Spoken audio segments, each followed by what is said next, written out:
అందరికీ జై భీమ్. నేను రాజేష్ మహాసేన్. అంటే సూర్యుడు రాగానే చీకటంతా మాయమైపోతుంది, అలాగే దేవుడు రాగానే దుష్టశక్తులన్నీ పారిపోతాయి. సేమ్ టు సేమ్ అలాగే ఇక్కడ నారా చంద్రబాబు నాయుడు గారు అధికారంలోకి రాగానే మా మీద పడ్డ కేసులన్నీ, తప్పుడు కేసులు, జగన్ రెడ్డి పెట్టిన తప్పుడు కేసులన్నీ కూడా పట్టాపంచలు అయిపోతున్నాయండి. ఈరోజు ఒక్కరోజే 3 కేసులు నా మీద కొట్టేయడం జరిగింది పెద్దాపురం కోర్టులో. ఆ కేసు పెట్టిన వ్యక్తులు ఎవరైతే ఉన్నారో కనీసం వాళ్ళకి కేసు పెట్టామనే విషయం కూడా తెలియదట. ఎందుకు అని వాళ్ళ ఇంటికి వెళ్ళి సంతకాలు తీసుకుని ఎఫ్ఐఆర్లు వేసేసి కోర్టు పంపించారు. అంతే. నన్ను అరెస్ట్ చేసింది కూడా ఈ పెద్దాపురం కేసుల్లోనే.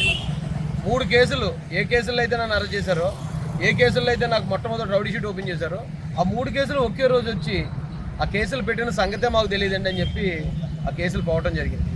నారా చంద్రబాబు నాయుడు గారు గొప్పతనం అంటే ఎప్పుడన్నా నిజం వచ్చిందంటే అబద్ధం పటాపంచలు అయిపోతుంటానికి మొట్టమొదటి నిదర్శనం ఇది. 30 కేసులు పెట్టారు నా మీద.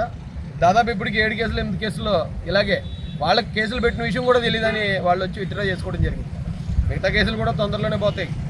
దీనికి మొట్టమొదటిగా నారా చంద్రబాబు నాయుడు గారికి ధన్యవాదాలు తెలియజేస్తూ, జ్యుడిషియల్ సిస్టమ్కి కూడా, జడ్జి గారులకి, లాయర్ గారులకి, పోలీసు వారికి కూడా హృదయపూర్వక ధన్యవాదాలు తెలియజేస్తాను. జై భీమ్, జై భారత్, జై జై మహాసేన.